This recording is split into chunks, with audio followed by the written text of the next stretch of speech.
ఈ దినం దేవుని వాగ్దానం పరిశుద్ధ గ్రంథములో నుండి సంఖ్యాకాండము 33వ అధ్యాయము 55వ వచనం.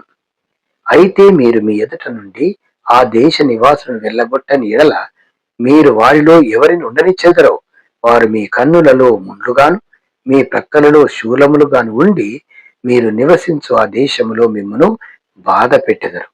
మరియు నేను వారికి చేయదలిచినట్టు మీకు చేస్తానని వారితో చెప్పుము.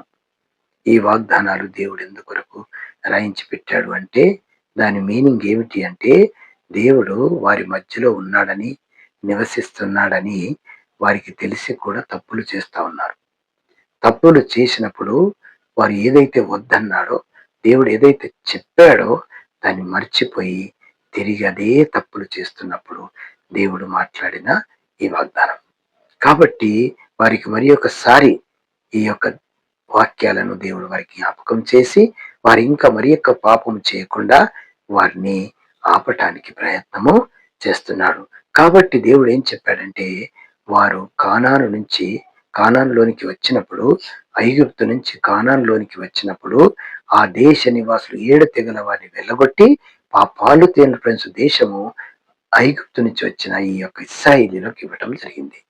ఎప్పుడైతే వారిని అందరినీ వెళ్ళగొట్టడం ద్వారా, ఎందుకంటే వారితో విజయం అందుకుంటే వారి యొక్క యాక్టివిటీస్ వీళ్ళు చేస్తారన్న ఉద్దేశంతో దేవుడు వారు రాకముందే వాళ్ళందరినీ తీసివేసి లేక చంపివేసి లేక దూరముగా వెళ్ళగొట్టి ఆ పాలు తేనెలు ప్రవహించు దేశాన్ని ఇశ్రాయేలుకి ఇవ్వటం జరిగింది.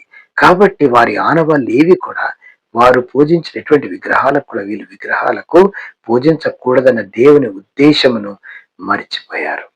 అలా మరిచిపోవడం ద్వారా దేవుడు ఇక్కడ తిరిగి మాట్లాడటం జరుగుతుంది. అయితే మీరు మీ ఎదుట నుండి ఆ దేశ నివాసులను వెళ్ళగొట్టని ఎడల వెళ్ళగొట్టలేదన్నమాట. కాబట్టి వెళ్ళగొట్టుకోవడమే కాకుండా వారితో విజయం అందుకున్నారు, వారిని పెండ్లిలు చేసుకున్నారు, వారు పాపము చేయటం జరిగింది. విగ్రహాలు పూజించే వారిని వీరు పాపం చేయటం ద్వారా ఈ పరిశుద్ధులందరూ కూడా పాపులైపోయారని దేవుని యొక్క వాగ్దానం సెలవిస్తుంది. కాబట్టి వారికి దేవుడు ఏం చెప్తున్నాడంటే మీరు వారిలో ఎవరిని ఉండనిచ్చెదరో వారు మీ కన్నులలో ముండ్లుగాను. చూసారా, ఎవరైతే అన్యులు మనతో పాటు సహవాసం చేస్తారో వాళ్ళు మన కన్నులో ముండ్లుగాను పక్కలో శూలములుగాను ఉండి మీరు నివసించు ఆ దేశంలో మిమ్మను బాధ పెట్టెదరు. ఈ రోజులో కూడా అంతే.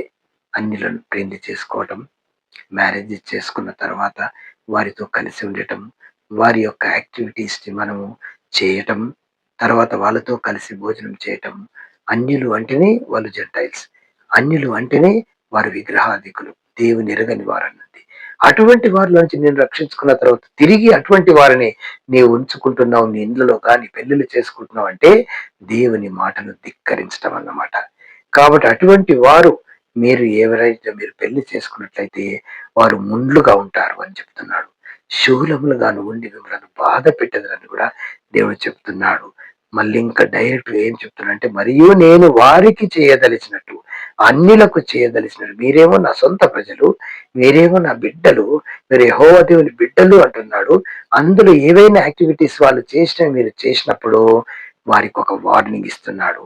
ఆ దేశంలో మిమ్మల్ని బాధ పెట్టిన తర్వాత కూడా మీరు ఇంకా వినకపోతే మరియు నేను వారికి ఏ పనిష్మెంట్ ఇవ్వదలచానో మీకు అదే పనిష్మెంట్ ఇస్తానని వారితో చెప్పము అని డైరెక్ట్ గా వారిని ఇవ్వటం జరిగింది.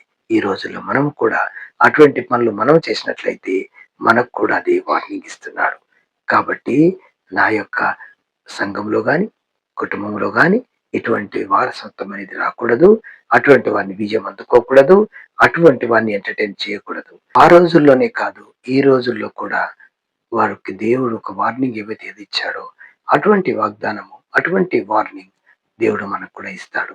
ఎందుకంటే వారిని ఉండనీయకూడదు అని అన్యులను ఎప్పుడైతే మనం ఉంచుకుంటామో వారికి ఎటువంటి పనిష్మెంట్ ఇవ్వాలని దేవుడైతే కోరుకున్నాడో అదే పనిష్మెంట్ మనకు కూడా ఇవ్వటానికి ఆయన వెనకాడడు. కాబట్టి ఈ వాక్యముల ద్వారా మనము తెలుసుకొని దేవునికి మహిమకరంగా ఉండటానికి ప్రయత్నం చేయాలి. వాగ్దానం అంటే అది తప్పకుండా నెరవేర్చబడుతుంది. కాబట్టి దేవుడు ఒక్కసారి చెప్పాడంటే దాన్ని విని దాని ప్రకారంగా చేసుకోవాలి తప్ప అటువంటి పనిష్మెంట్లు మనకు రాకుండా ఉండటానికి మనము దాన్ని జాగ్రత్తగా పరిశీలించి మనము దాన్ని సరిచేసుకున్నట్లయితే అటువంటి పనిష్మెంట్లు మనకు రాకుండా ఉంటాయి. దేవుడి వాక్యం దీవించును గాక.